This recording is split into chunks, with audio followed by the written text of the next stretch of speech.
Well, hey folks, Jeff Salzman here, and welcome to the Daily Evolver.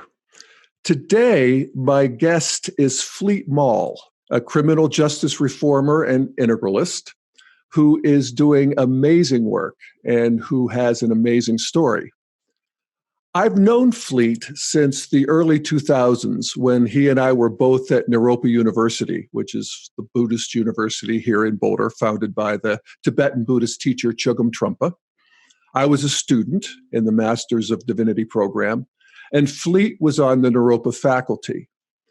And I remember how powerful Fleet was as a teacher in this contemplative tradition, and how beautifully he transmitted that elegant precision, that spaciousness that I so identify with the Trungpa tradition. And Fleet was also a bit of a rock star because of his amazing backstory. It turns out that Fleet had served 14 years in prison for drug trafficking. He had been a student of Trungpa's at the time. And to us, he was a living exemplar of one of the core teachings of Trungpa, which is that the unwanted material of your life is your portal to transformation.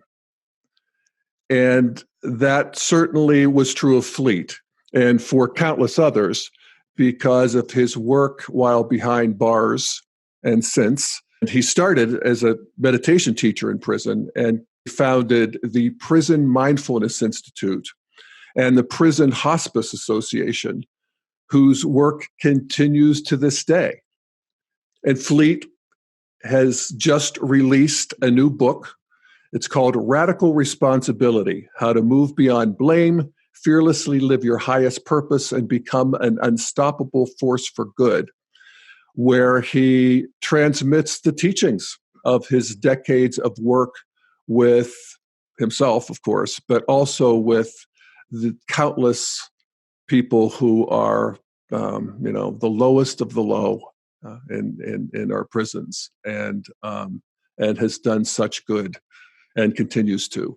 I caught up with Fleet yesterday as he took a break from an in-depth training program that he and his team are doing in Ottawa, Canada, for law enforcement and corrections officers. We start our conversation with Fleet describing his thinking on prison reform. Well, one of the reasons that I'm still very, very involved in prison work, it's a huge part of my life. In fact, now it's not really even just prison work, it's the whole criminal justice system and working with public safety professionals. But one of the reasons I'm so dedicated to it is that my prison time ended up being a tough journey, but a really incredibly transformative journey for me. But I was very fortunate. I came into prison with a lot of skills, a lot of background. I already had a master's degree in contemplative psychotherapy from Naropa University. I had a lot of training. I'd been trained as a meditation teacher for 10 years already. And that begs the question, why was I such a knucklehead to end up in prison? But suffice it to say, I was caught up in a lot of stuff from the 60s going forward, and I hadn't managed to untangle it yet. And so I kept this whole secret life going, and it caught up with me, and I was trying to extricate myself from it. But before I managed to do that, I got indicted. And so anyway, I earned my way into a 14-year federal prison sabbatical of sorts. And it was a tough time, but it was a really incredibly powerful journey for me. It really turned my life around from the minute I got locked up, because what really initially hit me was that my son was 9 years old and he was going to grow up without a dad now. And facing what I'd done to him and all the incredibly selfish decisions I'd made along the way, I just became radically motivated to get rid of all the negativity in my life and try to do something with my time to leave a better legacy for my son than just his dad went to prison, or even his dad died in prison, because I had no surety that I would survive my prison time. And initially I thought I was going to serve 30 years. So, because I was sentenced to 30 years, no parole. Later on appeal, it took my appeal about 3 years to go through the courts. They knocked off one count, which reduced the aggregate sentence to 25. But also by that time, I had learned that with the good time that you got under the old sentencing laws, I would have done 18 and a half on 30 and then 14 and a half on 25 if I stayed out of trouble. Well, unfortunately, for people sentenced since 87, they get very little good time anymore. But I was fortunate that back then you got a lot of good time that they could take away from you if you get in trouble, but if you managed to stay out of trouble, you had that. So at any rate, I just really wanted to do something to serve. And I had the example of Chogyam Trungpa, who for me was a human being who just 24/7 lived in service of humanity. It's all he cared about was bringing awakening to humanity. And so here I was, somehow I'd conspired with, the world to get myself into this place. And it was very much a hell realm. And so how could I show up and serve? So I really became dedicated to a life of practice and service, and that just naturally continued when I got out. And because I'd been in that world long enough, all the people I was in prison with, a lot of whom, were not fun to be in prison with, but nonetheless, they became my brothers, and so really anybody that's incarcerated in the world, I really feel a kinship with and feel an obligation to bring the work back and benefit others. Because like I said, I came in with a lot of skills. For most people, prison just makes them worse. People come out of prison, broken and bitter and more angry and more dysfunctional often. And I was lucky. It transformed me, but, I came in with the resources to do that. So that's one of the reasons I'm dedicated to bringing it back. And actually, I'm really excited these days that most of my personal work, even though our organizations are very involved in bringing the work to prisoners, both at risk, incarcerated, and reentering adults and youth. But my personal work is a lot working with correctional officers, probation and parole officers, police, other law enforcement these days. And for me, it's I feel that's another way to give back, because I really, there were, of course, times as a prisoner that I wasn't so happy about the way the guards acted. But, they're human beings. They're all human beings. And it's just a place of suffering. And I really see that the way to transform it is to get our arms around it and get some healthy skills into the whole world. Yeah. And also those guards, for better or worse, they helped keep me alive for 14 years so I could do my work. Yeah. Well, you talk about looking at, your work around prisons and radical responsibility in general as an approach to personal and social transformation from an integral perspective. Mm-hmm. So how would you contextualize what you're doing? What's going on here evolutionarily? What's next? It seems, I would also say that there's a lot of attention to prison reform these days. And are things moving? What do you see there? Well, I think that really began with the economic collapse in 2008. The prison industrial complex had just been growing unchecked, and prison building boom all over the country, and the surging growth of the private corrections industry, and criminal justice becoming an $80 billion self-perpetuating industry. So, but then the state started running out of money. The state started going bankrupt. And that really was the kind of party was over. And states had to start backtracking. They realized they couldn't just keep building prisons. And so it kind of took the steam away from some of the lobbyists that were driving that industry.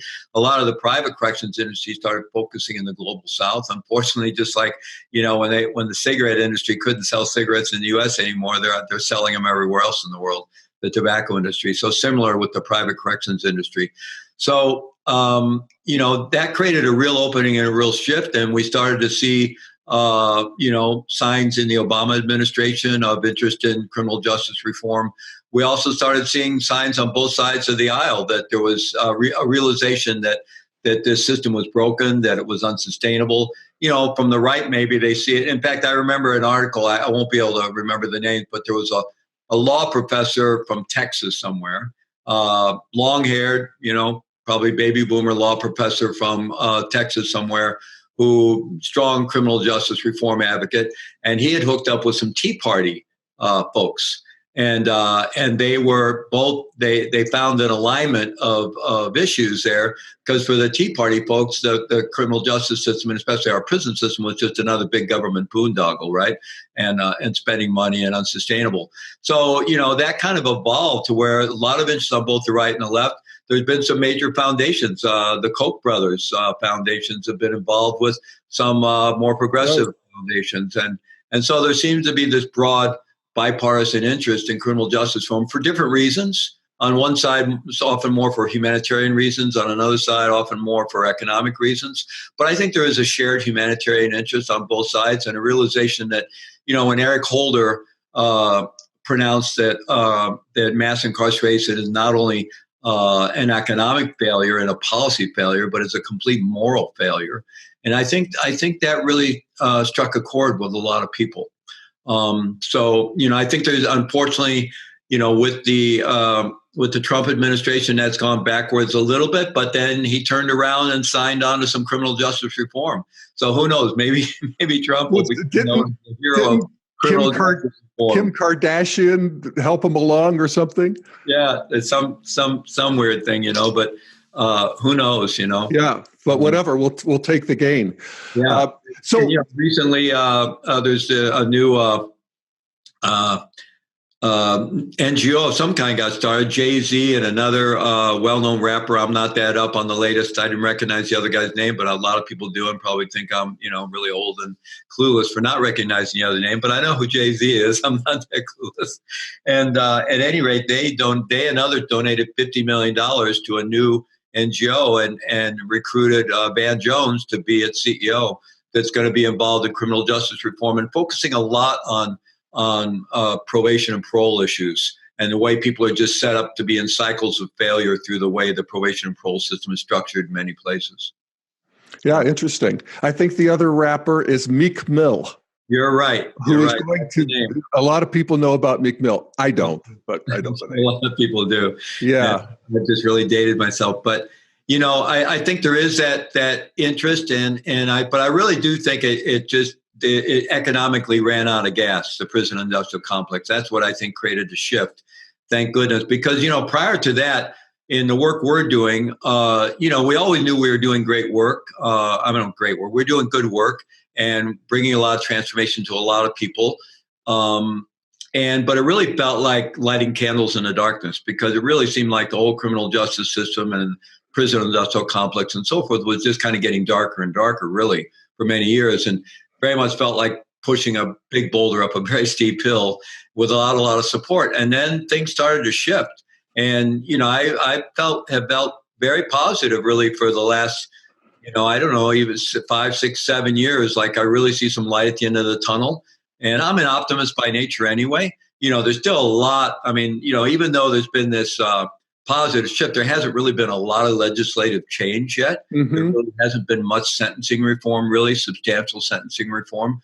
But nonetheless, I'm much more optimistic than I've ever been. And I think there's a real recognition that the drug war and mass incarceration are, just obviously failed policies, and that we can find a better way. So is that what you're seeing in terms of the movement, is just the sort of the realization among the general public about the failures and, the moral failures and so forth of the prison system, or also, the work inside the prisons? Mm-hmm. And is that catching on? Well, it's always been there. There's been good work going on in prisons for a long, long time. And, but it's sporadic, and good programs get started, then they don't get funded, or there's a change of administration. So it's here, there, and it's all funded from the outside. The government really doesn't put money into it, or hasn't much. So it's mostly volunteer organizations coming in and, with various kinds of funding, foundations and grassroots donors and so forth. And what a lot of people don't realize is, criminal justice professionals and higher level prison administrators tend to be somewhat progressive. Now, it depends on how you look at that, because many of them may be politically on the right, but they're progressive in the sense that they're well educated, and they believe in doing something good. They believe they don't want to just run a lockup that's destructive. They're well educated. A lot of them have masters and doctorates, and they want to lead something that has value, right? And so they're, even though you get the media and the political forces often driving this tough on crime, lock them up, throw away the key kind of mentality. That's not really it's mixed, because there's a core middle management level within the criminal justice system and prisons in particular, state and federal, local jails and so forth, that the guards that move up through the ranks of the guards and into becoming, lieutenants and captains, and that kind of middle management level, they tend to be have pretty old school ideas and have absorbed a lot of negativity because the prison environment gets so polarized between the prisoners and the officials, the correctional officers, and so forth. They demonize each other. They create a lot of polarization, and so they carry the brunt of that. It's a chicken or the egg thing. Who starts it, but it's kind of just a setup for it, right? And so they absorb a lot of that, and so they tend to have the more negative attitudes, right, towards prisoners. And people don't realize, we deal with the worst of the worst, and people don't really realize what these people are like that we have to deal with. But a lot of the higher level administrators are actually much more progressive and really want good programming. But they're kind of at the whims of the legislature and governors and, state and federal governments and what gets funded and what doesn't get funded. Well, what's working, Fleet? I mean, when you talk about bringing transformation to people in prison, that your thing is the contemplative meditation teacher and so forth. Does that really work? Or how does that work? What are the leverage points where you've seen people change or something that's even scalable for the prison population? Yeah, I don't think there's one single answer or a silver bullet, but I think with all human beings, giving people basic, self-regulation skills. So, a lot of the mindfulness work and mindfulness-based self-regulation skills, and giving them even the insight that you can put yourself more in the driver's seat of your own life. You can self-regulate. You don't have to be a victim of your conditioning and your surroundings. So getting that insight and those practices and some basic emotional intelligence learning to prisoners, I think is incredibly effective. And, that's the basis of most of our prison programming. We call it mindfulness-based emotional intelligence programming, right? So that's why we're trying to give them choice. We don't preach to people. We're saying, we're giving you the skills that can create more choice for you. If you want to choose to become a more mindful drug dealer or bank robber, that's up to you. We don't recommend it. We think sooner or later you'll keep getting caught and you'll end back in these places. But really, most people, when they really start, awakening in whatever level, they start, being less inclined towards that and thinking a little more long term.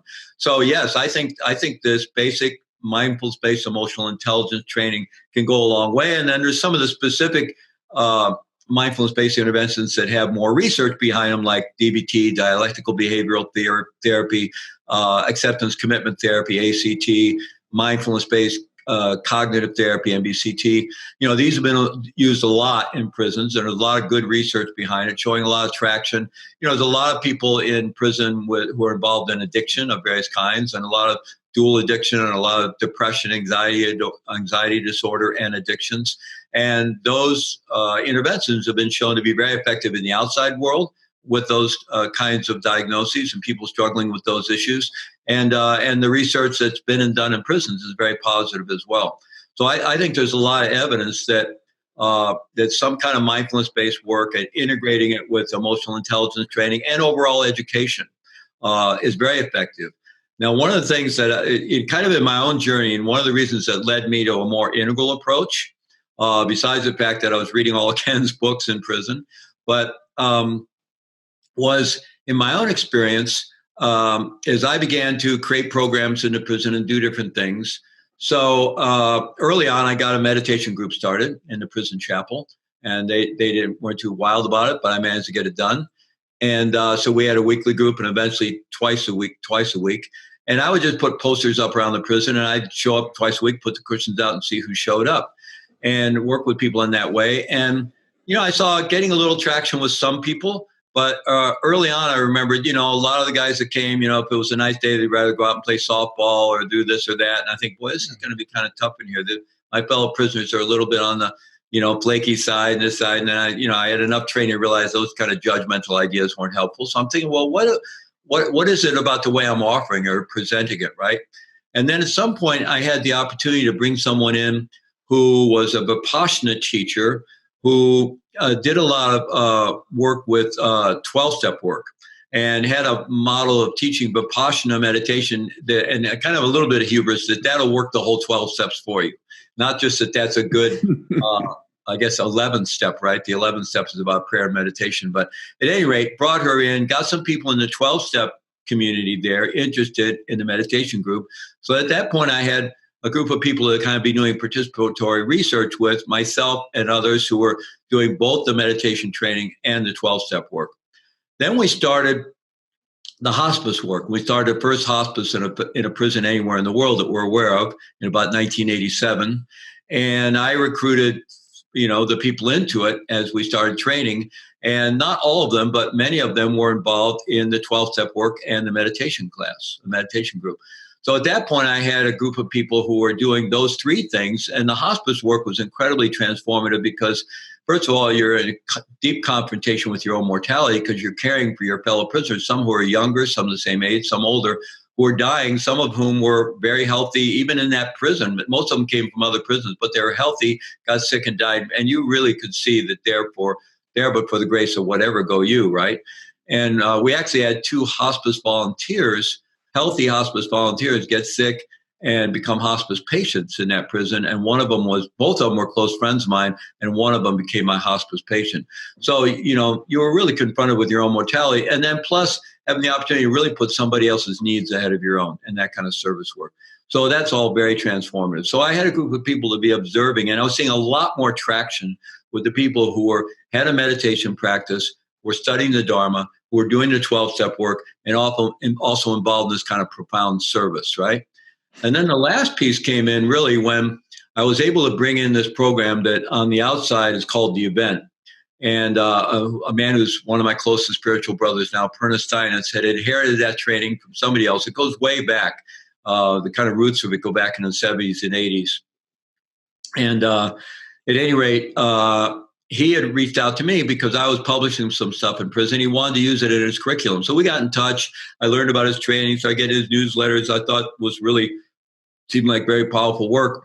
So I convinced 2 of the psychologists in the prison, one that worked with the 12-step group and one that worked with our hospice group, to go out in the community and do the training because they just so happened they were going to offer the event in Springfield, Missouri, where this federal prison was. They did it and loved it. We managed to get it into the prison, and we did 4 of them during the last 3 years that I was there. It's amazing we got it in because it's very intense work. It's part of the radical responsibility model that we'll talk about in a moment comes from there.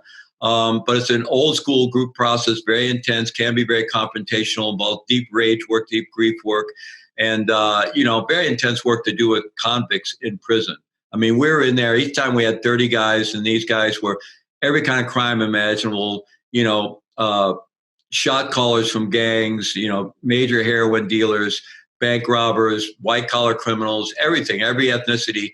And coming in and getting into rage holes with each other and triggering into, really go into their deepest rage and accessing all the childhood stuff, and very, very powerful work. And one of the insights out of this was everyone I did out of the 30 prisoners, I would say 85 to 90% of them, once they were willing to reveal it, had gone through severe either physical, emotional, or sexual abuse as children, or all 3. Right. And most of them had never revealed or shared it with anybody until that, so the vast majority of people that end up in prison are basically programmed to go there. Right. Right. Childhood experiences. But at any rate, so I recruited guys into that who were also involved in these other 3 things. And then we did 4 while I was there. So with graduates, I created a men's group.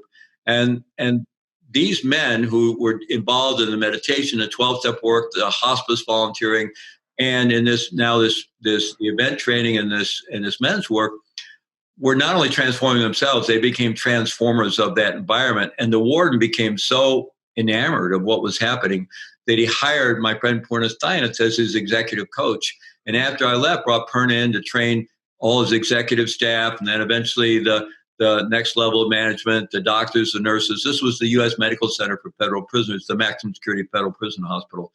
So, that's amazing. And some of these guys then went to other prisons and created amazing programs, right? So what I saw there was it's not just one thing. It's not just meditation, right? And it's addressing all these different levels, right? So, you could look at it from a 4 quadrants perspective, or you look at it from a lines of development or a stages development of, how we are getting these guys and really having them go through a deep process of transformation. So it wasn't just one thing. And that's one thing that really enamored me of this, taking a more integral approach, which has really influenced all of our prison work since then. Yeah, well, that's, an amazing story. And I'm just sort of stuck on the idea of you doing this kind of transformational training, because I've done it out of prison. Mm-hmm. And it's very challenging at any rate. Mm-hmm. And to do that in prisons, that's got to be just really, really, powerful. It was intense because you're confronting guys, and in each other's face and rage holes, and it's very physical, and then, at the end of the night, you got to go back to the unit with these guys. Mm-hmm. And hope one of these guys isn't, gotten, couldn't handle it, and now wants to kill you. Yeah. Yeah. But you would see a shift, I'm assuming, that would be a permanent acquisition of development in these human beings, right? Absolutely. Really amazing shifts. This was really lasting change. And, it's not easy. One of the criticisms of, all religious faith-based work in prison, right? People have often talked about jailhouse conversions, but does it last once they go back out? And of course, I think, even some of, evangelical Christianity is very strong in the prison environment. They consider that one of the mission fields, right, for that work. Some of the Black Muslim groups are very dominant in the prison setting. And some of the guys that get into this, they get very religious. They get very, in some ways, I think probably some guys are saved that way. It does get them out of their craziness and out of the criminal lifestyle and into something different. The problem is when they get out, if they can't find some way to get into that same world and that same structure, I think it's very likely to fall apart on them, because it's like they're being held by a faith and a structure and a certain worldview that makes sense as long as they're in that community in the prison. They're in that small Christian community. They're going to the services, or they're in that Muslim community, and they're getting a lot of reinforcement, and there's a lot of identity and group, and if they can't reach that on the outside, it falls apart pretty quickly, because there may not have been, a really thorough context shift. Right. Would you say that the work you were doing did provide more of a thorough context shift? Absolutely. Yeah, absolutely. I think that was completely it. And, for me, it was amazing, before I landed in prison, like I went through a 3-year clinical training program at Naropa, during which every semester I was in some kind of deep group therapy, Gestalt work and psychodynamic group therapy and TA and Tavistock model and all kinds of stuff, really intense stuff. And then I spent 4 months in a therapeutic community as part of the degree. And, I've been trained in meditation and Tibetan Buddhism, done a lot of work, a lot of retreats, a lot of solitary retreats. And then in prison, I was really working on myself very intensively, right? And I didn't do my first event until, probably it was about 95 or 96, just 3 or 4 years before I got out. And it was in that first event that I saw so clearly that on some level, everything I was doing was to some degree still influenced by and conflated with my basic mom and dad stuff. That wasn't just the unfulfilled needs of my childhood was still driving, and it was insulting to see it. It was like I was absolutely shocked and insulted, but it was really the beginning of a whole nother level of liberation. And ever since then, I've just been hungry to see any layer and just keep peeling back the layers of that, right? And so it was a whole nother level of work, which for some reason I hadn't really directly accessed before. Wow. Now, is the work you were doing then, has that continued in any way? My friend Kate Crisp and I started the Peacemaker community in Boulder, the Peacemaker Institute, and we developed this integral, what is it called? The Integral Peacemaker Training, right? The Integral Peacemaker, which was an integrally based leadership training for social activists, social entrepreneurs, and it was structured around the 4 quadrants, and we had 4 separate trainings structured around the 4 quadrants, and it was a year-long program. And it's a great program. We had several thousand people go through it over about 7 or 8 years. And I really wanted people who were going to get involved in social justice work, activism, to be clear about their own stuff, right? So they're not just projecting their own, mom and dad issues out on the people that they're not happy with in the world. And so I convinced my friend Perna to keep leading one event a year with me. So he and I did one a year for quite a few years through the Peacemaker Institute. Then some of his students took it back over, and then they're running it. But he and I led it together. He finally retired again, and now I lead it with a student of his. And now we do 2 a year. So I'm still leading that work. It's very intense work. And every year when I'm about to lead another one, I think, oh my God, this is crazy. I can't believe I still do this. But every time after I do it, I go, oh, I got to keep doing this work. Yeah. Because in the event, we actually see that context shift happen for people. And we see the link break between, what they got from their, whatever happened in their childhoods. It's amazing. Every event, it's self-selecting. We don't advertise so much. We put out to a lot of networks. It's kind of word of mouth to word of mouth. And so it's self-selecting in a way, but the people that come in every year, the level of childhood sex abuse that's in that room is just heartbreaking. And so there's just all this stuff. And, we just pass this on. We pass this on and pass it on. So I get to see that link break. And I know that these people are not going to be passing this on to their kids or their coworkers or their employees or whoever. And it's so powerful to see that I'm just every time I complete leading one, I'm just going, okay, I have to keep doing this. Yeah. No, that's beautiful. And that link does break, doesn't it? Mm-hmm. And we are liberated. Yeah. From that at least. Yeah, from that at least. Yeah. So that leads me to, sort of a bigger scope of your work now, which is, well, I guess it would be summed up in your book, Radical Responsibility. Mm-hmm. And this is a new book, and I assume it is the culmination of your wisdom. And so why don't we take a look at that and how it would relate more in a general way to all of the polarization and consternation that we find in our culture and in our lives. And start there. Absolutely. Yeah. So it is, I don't know about the wisdom, but it's the sum of my experience over the last 30 years. And I've been working very intensely on it for about 10 years, and especially the last 2 years. I'm very happy to see it finally coming out.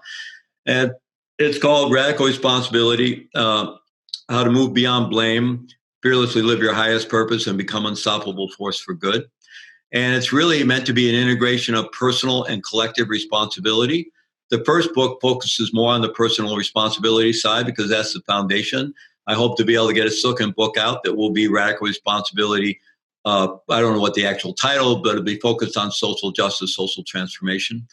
And what I mean by radical responsibility, the way I usually describe it, is voluntarily embracing 100% responsibility for each and every circumstance we face day in and day out. Internal circumstances within ourselves and the circumstances around the world. Around us that we experience in the world. And, that's when you think about it, it's a pretty radical idea because mostly, anytime we're unhappy with stuff, we're attributing the causation to people and things outside of ourselves. And it seems very compelling and we get involved in a lot of blame. And our whole culture, I think, is very, really driven by a lot of shame and blame in our culture. And it's very detrimental. And I think it goes back to some of the Calvinist roots of the religious culture of this country and the idea of a flawed nature of humanity. So if human beings are dangerous and flawed, then absent some coercive force of shaming or incarceration or whatever, you can't trust people and they won't behave well, right? So I think it's just embedded throughout our whole culture in so many ways. And it's actually, if I could interrupt, it's just one of the things I love so much about Trumpa's teaching of basic goodness. Mm-hmm. And this idea that, no, we are not fallen. We are not flawed. We are basically good. We have a basic goodness. And there is a rising sun. And it was always so encouraging. The gospel sometimes translated as the good news, right? So the good news is that there's nothing wrong with us. That, under all the surface stuff that we all have, the conditioning and all the fear-based stuff that we've inherited, underneath all that, there's a level of our being that's unstained and completely workable and whole, and we have this innate basic goodness. So it's an incredibly powerful message. And really, for me, it is the cross-cultural consensus over several thousand years. It's really a minority view. This thing of the flawed nature of humanity is a very minority view cross-culturally and over the millennia that became dominant in Western culture. And so the first chapter in Radical Responsibility is called "There's Nothing Wrong with It." And it's about making the case for basic goodness. So the book is really structured around understanding the human condition, that we are set up to live a fear and survival based life. That job one for any species is survival. And so what is our but neurobiology is set up to pay attention to threat, right? And so, absent some skill to do otherwise, we tend to be driven by fear-based psychology. And we know from the negativity bias and things like that, that our long-term memory ends up being mostly full of fear and negativity and so forth. Like Rick Hansen kind of summarizes it beautifully, saying that our neurobiology, our brain set up to act like Velcro for negativity and Teflon for positivity, right? So that's what's in there. That's what drives us. It's what drives the culture. But we're also hardwired. We now know from modern neuroscience, we're also hardwired for altruism, for compassion, for kindness. We get all kinds of neurobiological payoffs when we act altruistically, right? So we have the ability to rise above that fear-based conditioning. So in the book, we start off with, making the case for basic goodness as the ground. Then there's a chapter on mindfulness as core path and part of the foundation for embracing radical responsibility. And then a chapter on emotional intelligence. So that's all kind of the foundation, right? And then I go into talking about the human condition and helping people understand how we got to where we are. Really, I like part of my goal there is for people to become what Tony Robbins calls practical psychologists, right? We don't have to get a degree, but do we understand enough about how all this works so that we can actually have more agency over our lives, right? Do we understand enough about our own psychology and the psychology of how human beings interact that we can be more skillful with ourselves and with others? So I try to help people really understand the human condition as it is, and then really talk about the neuroscience around how we can change that, how we can supersede that fear-based conditioning, and how we can actually change the brain. And then I go into the actual radical responsibility model, which I teach experientially, and which is really understanding the victim mindset, what drives that, how that operates psychologically, and then what the shift is to ownership. And one of the key distinctions that I'm making throughout the book is a distinction between ownership and blame. Because to get radical responsibility, you have to be able to step out of the paradigm of blame. We've all been enculturated when something goes down, somebody's got to be blamed, right? And so I've been blamed enough in my life. I've experienced enough shame. I don't want any more. So anything happens, I'm going to deflect it out immediately, right? And so we instinctually blame. It's very human. We all have this tender, vulnerable place. And when anything happens, we want to shift the blame. So, but there is another alternative, right? And so ownership is not for the purpose of self-blame. Part of it may be looking into circumstances we face and see, did we have any part in creating those or manifesting or just allowing them to be? But that's not for self-blame. That's just if I see how things unfold, that gives me the opportunity to make different choices and get different results, right? Whether I see that I just allowed something or even that I could have prevented it if I'd known, or at least if I recognize this pattern next time, maybe I could do something different. Or maybe I see that I actually completely set the whole thing up.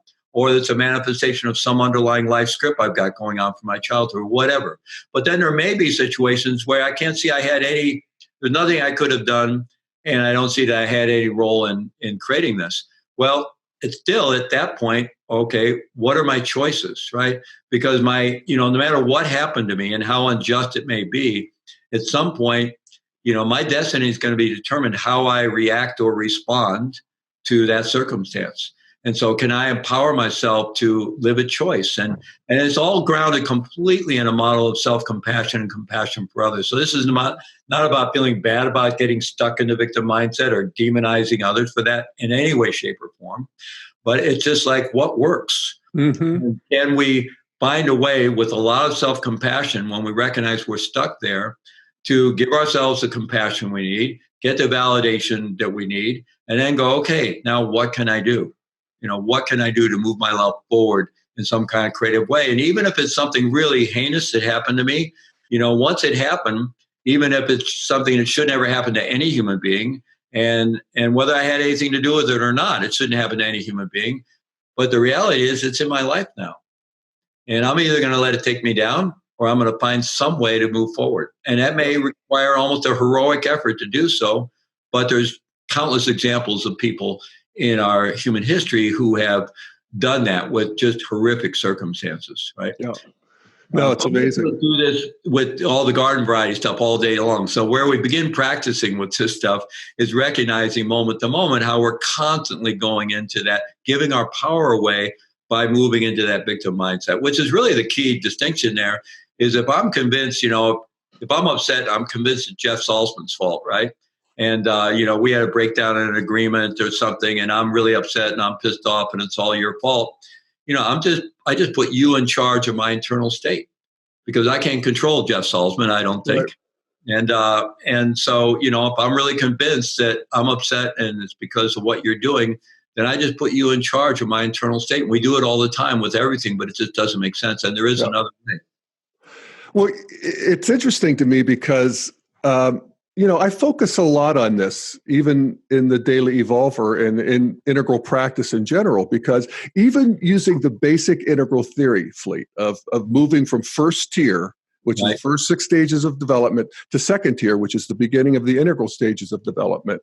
One of the shifts there is that we move from, call it what you will, a fear operating system to a love operating system, a creativity operating system. And so this move to deconstruct this fear that is, as you say, it's just the more you look, the more you see, the more pervasive it is, the more it runs you from, your childhood. And all of the things that you're talking about is basically a deconstruction of that to liberate us into a more loving operating system. And my question is, does that work? We're basically all looking for the technology, and then maybe there are many technologies. I think there are many technologies for doing this, many, practices and methodologies and therapies, and a lot of what has come online in green postmodernism, the therapeutic culture, is about that. And then I would say, if I may, that the what's happening at Naropa, this encounter of Western psychology and Eastern mysticism or Eastern meditation has been tremendously fruitful at getting at these deep structures and liberating them, onion skin by onion skin. Yeah, absolutely. And I think part of what the difference between first and second tier is that those fear-based structures, no matter how kind of enlightened they become, even at the green meme and the postmodernist stage, which we're all part of, and people that think like you and I do in this very much larger movement. But nonetheless, the underlying fear-based structures drive that I'm right quality of all the first tier memes, right? So even at the green meme postmodernist level, there's a very strong identification about being right, which is driving, I think, the very untoward extremes of it. One of the distinctions in the radical responsibility model, we talk about living either in a drama zone or in the empowerment zone, right? And that's that fundamental shift towards ownership, right? Towards radical responsibility. And so for the characteristic behaviors of being in the drama zone are blaming others, resentment, holding on to resentments, justifying our own behaviors to ourselves and others, shaming ourselves and others, and then being right. And being right is really one of the really big ones because it's so wrapped into our identity, right? And so I think those, that's the issue at first tier, even though there's some wonderful work that's been done, that there's something about, there's almost a naivete still about the human condition. And there's a naivete about what Trungpa called spiritual materialism. That the power, we don't realize what we're up against, what a formidable foe our fear-based conditioning is, and psychologically, if you want to call it the ego or whatever you want to call, but it's this construct of fear and survival-based that will co-opt anything to its own ends, including the most progressive political philosophies and the therapeutic culture and all the the world of inclusivity and diversity and all these wonderful things that really started with the 60s and have emerged into this, postmodernist green meme structure, but is now evolving towards it being dominated by this I'm right and the weaponization of all these ideas, and again, being co-opted by the basic blame and shame culture in the U.S., which is still driven us by this Calvinist ideology. And we now have kind of an extreme left that's just as extreme as the religious right, and it's just as religious. Its religion is called diversity, identity, politics, whatever they want to call it, but it's just as religious as the Christian right. Yep, and just as monoperspectival and first tier. Yeah. I mean, it's really something. And of course, it's more dangerous and hard to deal with in a certain way because it embodies all these wonderful values of postmodernism and all these wonderful things that came out of the 60s, 70s that have come out, and but then co-ops it in that direction. So to argue against it, you almost have to argue against what you believe in. Yeah. Well, yeah, and it is taken those, and I actually, to give woke culture, if you will, credit, it takes it further so that we can actually continue to see deeper into the karmas that are animating our culture. There's more to see. Yeah, well, you have to see the prison before you can find your way out, right? You have to see the bars. So, yeah, we are seeing a whole nother structural element of culture, and it is a stepping stone to the second tier, and to we have to go to these excesses before we get to those tipping points. And in a broad sense, I have no real worry about that. I worry sometimes about things getting churned up in the wake. In the meantime, and even some of the organizations and culture I'm involved in, it's a very difficult place to be right now, and I worry about whether some things will survive that wake, even though I fully trust that over a couple of decades, we're going to move into second tier. Yeah. I do too. But, it ain't pretty in the meantime. No. But, that's what we're doing here, is trying to find that new integration. Mm-hmm. And when you talk about not being right, that's really somehow strikes me as a key piece of it. And I think, if I look at myself, I'm pretty comfortable that I'm right about the idea of evolution and that sort of thing and whatever. But in terms of the ideologies at play in the culture, I don't know anymore, in a way. I was invited to this discussion group where we were looking at Colorado politics. And, so we had the conservatives pushing the, conservative positions and all of the stuff on the ballot. And we had the people on the right and on the left. And I found myself believing the last one that I listened to. I don't know. Was I a socialist? Yes. Was I a libertarian? Yes. Sure. And I feel like that's, in a way, progress, because I'm dropping some of the contractions around ideologies that have, I've lived with all my life.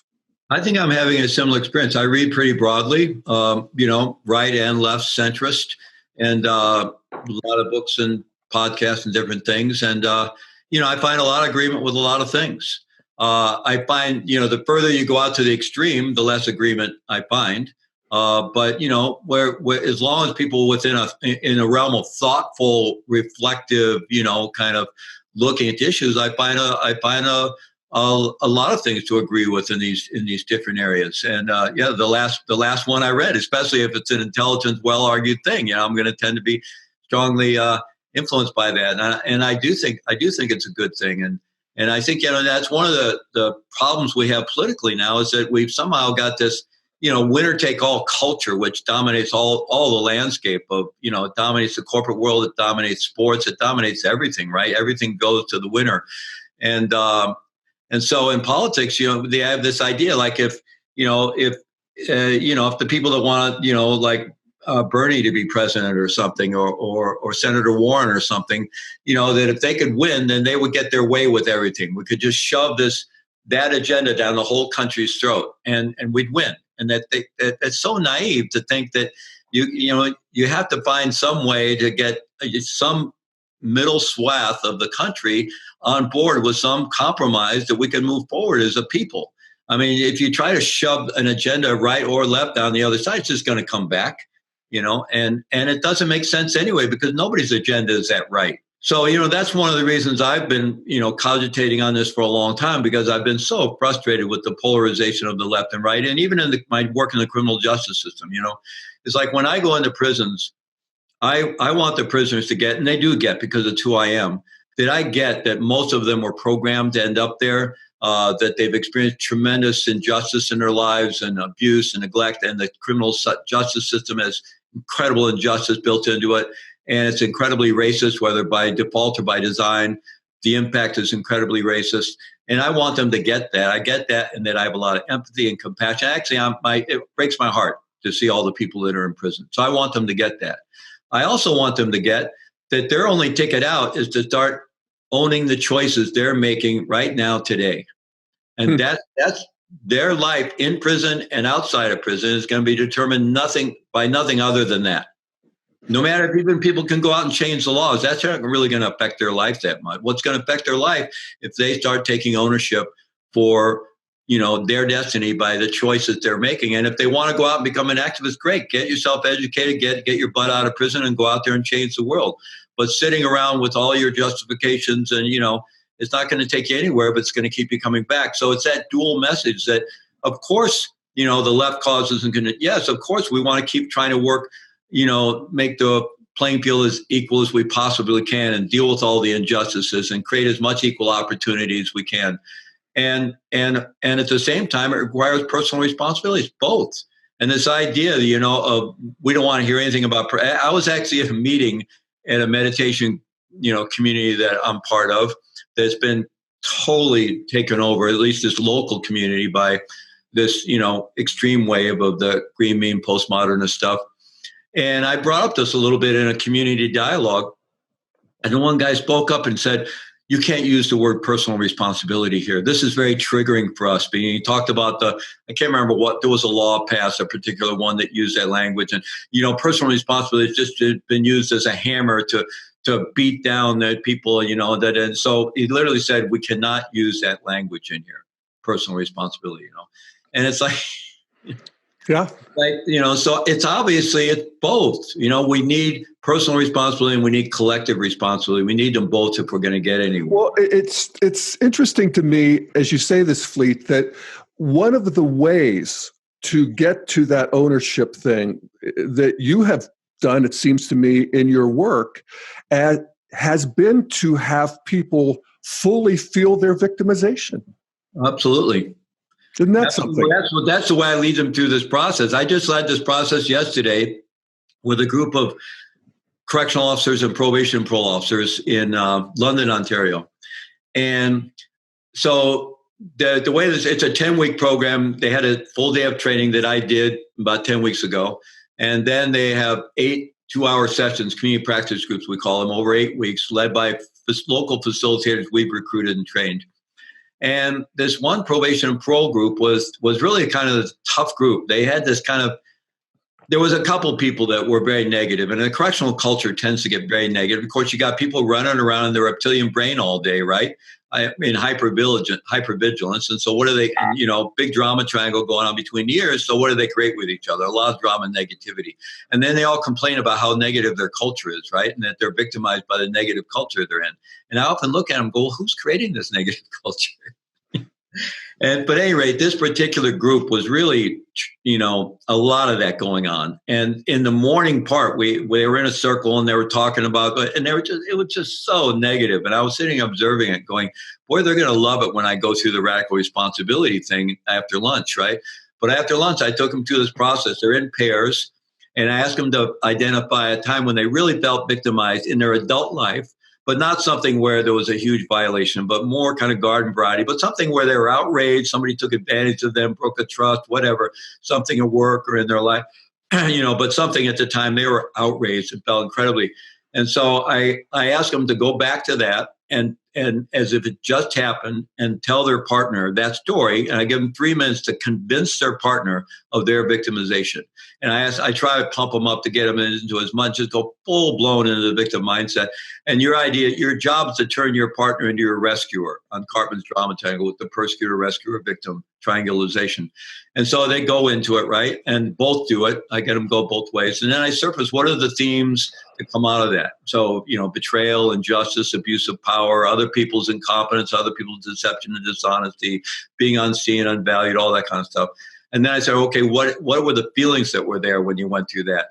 And so shock and disbelief, rage, hurt, disappointment, anger, shame, overwhelm, despair, hopelessness, helpless, powerless, all these kind of things, right? So I surface all that and I get that up on a board. And then I ask them, okay, now we're going to go back and do something more difficult. We're going to go back and revisit those same circumstances, and you're going to tell the ownership version of that story, the ownership version of that story. And to help them, I say, okay, we're going to use this little rubric called CPA, so like Certified Public Accountant. So I say, look back and see if there's any way you can see you caused it or at least contributed to it, that situation. Or is there any way you promoted it? Like there's some way you're setting yourself up for this. It's a life pattern that keeps recurring to you, and there's some way that you're kind of setting yourself up for it. Or at the very least, did you allow it just by not paying attention or not listening to that little voice in the back of your head? Or maybe you didn't have good boundaries. You didn't speak up for yourself, or you were naive, or whatever, right? So I get them to do that, and they both do the ownership story. And then we surface what comes out of that. So we surface all these things they recognize where they did have a part in something, and most of them are able to recognize something. And then how does it feel different? So there may be some, it may feel challenging, disorienting. If they recognize their part, they may feel some remorse, embarrassment, or regret, but often they feel a sense of relief and clarity and like they're learning something, feel less helpless, more empowered, right? And so enough of that comes out from the group that they see this very clearly. And then I show them these two landscapes. Well, same circumstances, two different very worlds to live in. And it would seem that means there's choice involved. And I keep going back. I let them argue about it. I really try to make it really experiential. And then I get where they agree that there's choice involved, at least at some point. Even if it doesn't feel like choice when you're down there, at some point there could be choice, or at some point there is choice. And they argue about the worst case scenarios. And I try to keep them focused on their own thing, but I go to the worst case scenarios. Even I use Viktor Frankl's story of, what he learned being at Auschwitz and the death camp and others, and they bring up their own scenarios. And so they finally get to the place where they agree, yeah, there's choice at some point, maybe a tough choice, but there's choice. Okay, what does that say about the circumstances? If it doesn't have to be this or have to be this, and we get to this distinction, circumstances are neutral. And they get it. And they see how liberating it is. And they argue with it. And I'll spend a lot of time with the argument around it. And we get to the point of understanding it's not a value statement about the circumstances. Some circumstances are criminal and negligent and unjust and terrible. But it's pointing to the choice aspect, that regardless of what the circumstance is, we do have some choice about where we're going to live vis-a-vis that. It may be a tough choice around really tough circumstances, but there's still choice. And watching this same group that spent all morning just being like childish victims in the room, it was really kind of embarrassing. Not all of them, but a group of them. And then to watch their eyes and see them getting it, and then see them kind of not wanting to get it, but then getting it. Really? I mean, actually, it's but they get there. They get there, even, And it's really gratifying to see, especially some of the ones that really get it. One of them just popped up and said, that actually takes the power away from the circumstance. Mm-hmm. And I said, yeah, I never actually said it that way. I'm going to use that. Yeah. Well, it's just that integration of interior and exterior, where you realize that reality isn't just what's out there or what's happening. Reality is that, and then it's what I'm doing with it. Yeah. Well, part of it is the whole internal landscape, exactly, that most of us feel something happens and we have an emotion and they're directly linked, right? Somebody says, son, I feel pissed off or whatever, right? It's directly linked. But actually our feelings arise, and we explore this in the book and in these trainings. Our feelings actually arise in relation to the perception of met or unmet needs, right? So when our needs for food, warmth, shelter, love, connection, autonomy, respect, creative expression, whatever, our basic human needs, when they're met, we have all the warm and fuzzy emotions, right? When we perceive they're being met. If I perceive my needs are not being met or they're threatened in some way, then I have all the challenging emotions, right? Fear, anxiety, anger, envy, hatred, jealousy, what have you. And it's based on my perception that my needs are threatened or not being met. And then I ask them, so are our perceptions always accurate? Most people realize, no, they're not always accurate. Sometimes we completely misperceive things, but at the very least, our perceptions are, a limited read on a limited set of data. If something happens, we immediately start telling ourselves a story, and based on our conditioning experience, we start adding meaning, and we develop an assumption, and we narrow our field of vision, and we find the data to make that into a conclusion and into a belief. And so that whole field of perception is between external stimuli and a feeling.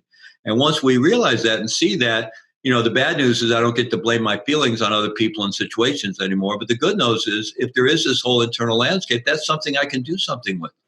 I can check out my perceptions. And then if I see if there is, in reality, there are some needs that are challenged, well, is that the only way I can get those needs met? Or actually, are those people or groups required to meet that need? What's my expectation? So there's this whole internal landscape that we can then be empowered to have self-agency over, instead of just assuming, when X happens, I have to feel this way. When Y happens, I have to feel this way. That's not a very empowered or free way to live, but that's the way most of us live. And then we identify like any normal human being would feel that way. And of course, I'll have to do this anonymously. In a recent meditation intensive, a 9-day deep meditation intensive, a session, there was a young person who, during some of the Q&A, it was all silence except there were some talks and Q&A, and kept bringing up some of these kind of typical green meme postmodernist, questions. And I just kind of held my ground. I didn't really argue a lot, but I wasn't, I was kind of implacable in a certain way, but kept an inquiry, really. I kept pushing her back into, or inviting her back into an inquiry about what she was saying. And she obviously was struggling and didn't like it, didn't like the fact that I wasn't just affirming what she was saying, right? So anyway, I didn't know where that was going to go, but we had, at the very end of this retreat, we had this counsel's closing circle, right, where people just shared, their experience. And this person spoke up and suddenly said, I just realized that, I love being offended. I mean, that's my thing, and I'm like a master at being offended. That's all I know. And she's just going for this free, I don't know who I'd be if I wasn't offended. Wow. It was just, everybody just jaws dropped, it's just wow. And I'm not even doing it justice, it was just came out with such clarity. And she saw that her whole identity was built around being offended about all this stuff, the typical stuff that the green meme would be offended about, right?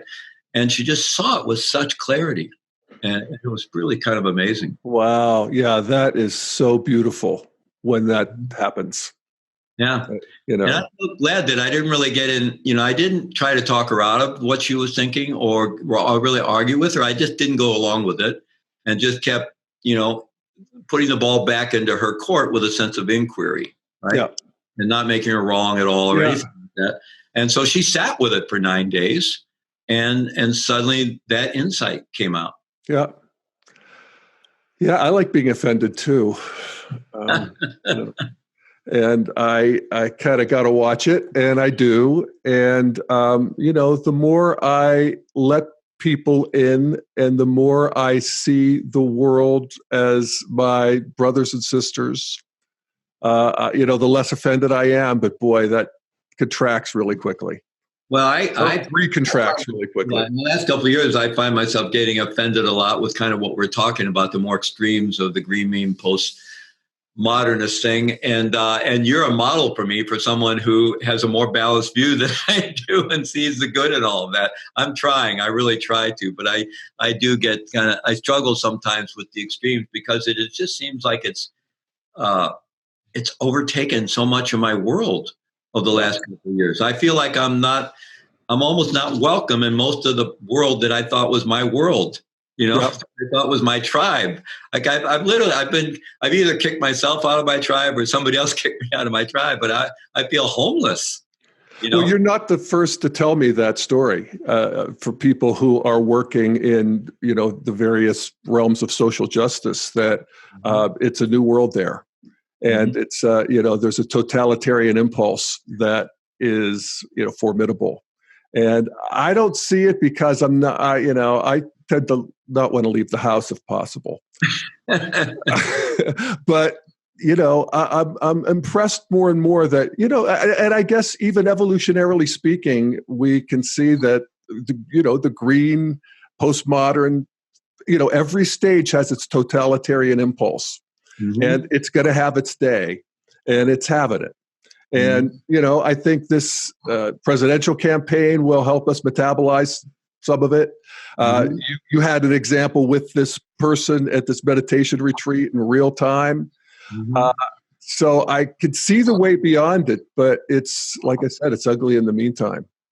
And I'm not sure, I'm not sure you and I are going to see the end of it. But Yeah, I don't know whether we will or not, but that's why I'm really inspired to try to, without, just getting into a fight. My inspiration is to try to present, at least from my perspective, what's a bigger view, and for me, it really has a lot to do with bringing together the value in both and yes, the importance, like dealing with causes and conditions and injustice, and working to create, tremendous equality of opportunity is really important. Not equality of outcome, which it seems to be what the extreme left wants now. And obviously the only way to enforce that is tyranny. The whole polarity between freedom and equality, you go too far one way or the other, and it just doesn't work. So, but then also really what the traditional values of personal responsibility and the importance of that, and bringing those together, because I think bringing those together, we can actually deal with some of the really serious challenges we face. Like dealing with climate change is going to require both personal and collective responsibility. Dealing with really changing the landscape in terms of racism and a lot of the injustices and so forth, requires that. But also it's got to come out of some more positive view, like we actually are better off than we've ever been in so many different ways. And, human evolution is a brutal thing. I mean, we all slithered out of the swamp, how many millennia ago, and evolution's a brutal thing. And, we've gotten to a pretty enlightened yeah, era in so many yeah. ways, and we still have a lot of problems. But we constantly indict humanity over the problems that we have today. And then indict history. And, it's like, it just doesn't make sense. We're constantly indicting ourselves that we're so horrible. Yeah. When No. actually we're doing relatively well if you have any kind of historical perspective Yeah. or an evolutionary perspective. Yeah. Yeah. I often think that collectively we allow ourselves to do self-condemnation in a way that we have learned not to do with ourselves individually because we've been through therapy. Yeah. But collectively, we could still beat the shit out of us. Yeah, that's a great insight. Yeah, we haven't made that leap to We bring haven't done it collectively yet. to the collective self-compassion. Yeah, exactly. Wow. So, what else might we put on the table here, Fleet? I think we're winding down time-wise, but I don't want to leave anything out. Yeah, I had a thought earlier. There was a thread we were on. I was going to say something, and it kind of went into the into the ether. You know, one of the things that I'm really happy about in terms of the secular mindfulness movement, that some people get worried, and sometimes that this is mindfulness light or Buddhism light or Dharma light or something. And of course there's all that. But I'm actually really happy about the fact that we're realizing societally that giving human beings some basic tools for self-regulation and some information about how all this functions and how we can better regulate it, and then some basic tools about understanding better how to communicate with each other, so this integration, some kind of integration of mindfulness with emotional intelligence or social emotional learning is really getting traction in our society. Yeah, it really is. I agree. And it's, basically developing a witness consciousness in a way where we can see instead of just be ourselves. Yeah. And, when you have that ability to see yourself, the question becomes who's seeing? Exactly. And it's this bigger Jeff. Yeah. That is, and the beat goes on, but that is the leverage point that we're at right now, particularly at the the further we take that inquiry, the further it takes us out of the multiple perspectival approach, and it really starts to take us into second tier and so forth, and it just opens things up so much. And I think that's one of the issues now that at that time at Naropa, when we were both there, it was a very rich time for me. I was teaching, 3 classes a semester, and they all involved what do we call it when the people go out and do work in the community? They all call, all the students were having to do projects out in the community. And it was all, they were like my laboratories for experimenting with all these different threads and all these different modalities. And it was very rich. And I was very involved with this. One of the things I was very involved with there was the degree in engaged Buddhism. And that was in the same department with the MDiv degree that you did. And so, there's a very rich tradition of socially engaged Buddhism and socially engaged spirituality from other traditions like Dorothy Day and others that is very different from this current extremes of the social justice movement. Yeah. Because it's not about making other people wrong. And it really honors, I've been deeply involved as well as in the Maull tradition, also in the Zen peacemakers. And the basic tenets of that approach are not knowing, bearing witness, and then loving action or compassionate action. So that quality of not knowing, is the opposite of being right? So that quality of not knowing is so missing in the world of social justice and activism because it's all about knowing and all about being right. And, even I find among many young Buddhists who are socially active, they almost, they talk about the baby boomers and the socially engaged Buddhism as being out of touch. And this idea that, us versus them is not a good thing. They just say that us versus them thing to shut us down. We need more us versus them. And it's a war and we got to fight the war. And they still try to couch that within that somewhere in the Dharma, there are profound teachings, not only in the Buddha Dharma, but in other contemplative spiritual traditions that provide a contemplative ground and a contemplative view. A lot of which has to do with letting go of identity and letting go of being right, and letting go of polarizations that actually allow us to find the wisdom-based actions that can move us all forward, right? Yep. And the perspective of the Zen peacemaker work is if you can, to the extent that you can get out of your fixed ideas about yourself and others, right? Get out of all the knowing to whatever degree into some quality of not knowing, which means you're in beginner's mind or only don't know mind, or you're just in an open mind where you can actually freshly see the data. And then you let yourself be touched by reality as it is, and you bear witness to that. Then what naturally arises, and people have been discovering this for 1,000 years, what naturally arises out of that is wisdom-based actions that are related to what is. They don't come from an agenda. They don't come from an ideology because of basic goodness. When basic goodness contacts reality, you get wisdom. And you get the wisdom of reality or the wisdom of what is. And, we have so many wonderful spiritual traditions around this. And there's a whole development from the 60s forward into at least up into the 90s of engaged Buddhism in this country, and both in Asia and the West. And it's all being just kind of tossed aside and almost ridiculed as being ineffective. Really? And I think that's really a loss, tremendous loss. Yeah, you were talking about how you would be doing a volume 2 of Radical Responsibility that would be more collective and more, directed to the social justice movement. Is this what you would be talking about? Is this where you would? Absolutely. Even in the second to last chapter in Radical Responsibility is about accessing the heart mind. And I kind of get there through the whole book of weaving through how we can understand enough about our own neurobiology and some of the current things around interpersonal neurobiology, Dan Siegel's work and others' work, that we begin to understand that by developing a profound inner awareness and interoceptive awareness of the inner landscape of our body, that internal awareness is not only very nurturing for us and holds us and heals a lot of trauma and taps us into an abiding presence where we actually feel embodied and grounded, and others are going to experience as more present and available. And we now know neurobiologically that the neural pathways involved with that internal perception or interoception are also connected to our ability to attune with others and to create intimacy with others, right? And so, we kind of have the in terms of our brain, we have the body brain that's operating all the systems, right?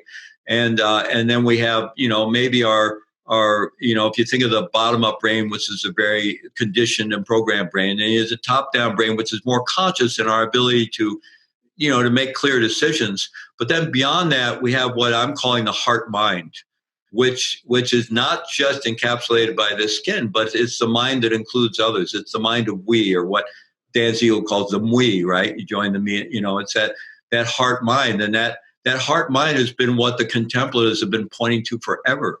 And for me, that can be the basis of doing really powerful social change work. And real social justice is going to be grounded in that. I mean, you won't find anybody more willing to speak truth to power than Dorothy Day. But Dorothy Day was also a contemplative and influenced by Peter Morin, who was a profound contemplative, right? So even though they took a tough stand and a very much, anti-Vatican stand as being, social activist Catholics, they still always had this contemplative ground. They weren't demonizing anyone, right? They were willing to fight, but they weren't demonizing, and they weren't making everybody wrong, and they weren't indicting humanity. They were just working for change and bearing witness to the truth of what is, but from a place of love instead of a place of anger and demonization. Yeah, may that be so.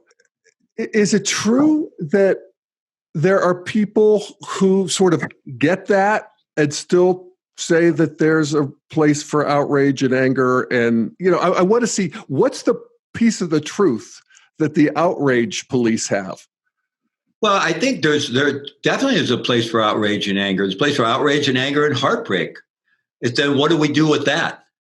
Do we turn that into an identity and then weaponize that identity into this very polarized, divisive kind of warfare?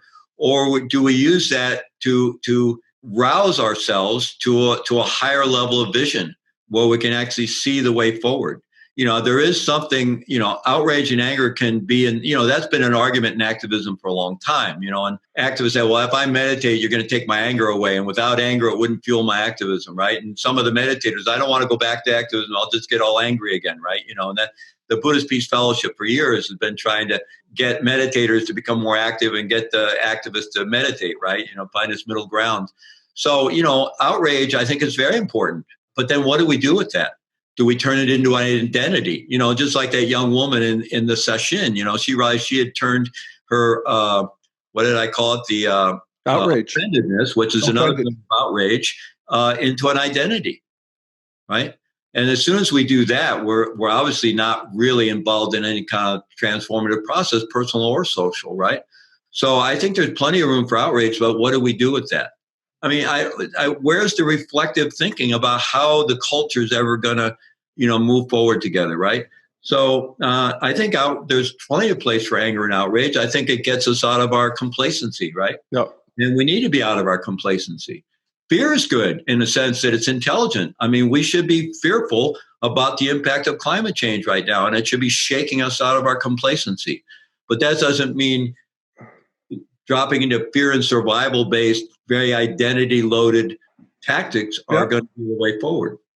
No, Fleet, you're really just describing this messy and difficult move forward, where we really want to include the juice of all of it, and in a new integration that I don't think we're there yet with. I was very gratified to see that. Ben Jones on CNN has got a new show coming out. I don't know if you've seen the ads. It's something redemption something, where he's shining a spotlight on restorative justice and on the victim offender reconciliation models within restorative justice. And, they're going to highlight a few different things and look at it. But in advertising it, what he's talking about is he's saying, our culture's gotten to the place where it's all blame. There's no forgiveness. It's just this call-out culture and blame-based culture. And he says, I just want to bring, something positive, back in for us to focus on, that forgiveness is possible. And he says, not all these situations work out, but, there is something, to be being willing to do that work, and the possibilities of forgiveness and the possibilities of love, And I found that phenomenal coming from a guy who's, a strong credentials as an activist and, done amazing work. Well, he's part of this Jay-Z $50 million thing too, right? Isn't he the big director of that? Yeah, I get a great integral vibe from him, and I'm definitely eager to check out that show. Mm-hmm. Yeah. Well, Fleet, that's a full meal, man. Thank you so much. Well, thank you so much. I really, my partner Sophie and I watch The Daily Evolver a lot, and we really enjoy it. And I really appreciate the work you're doing. Because I really do. You do a great job of getting the integral message out.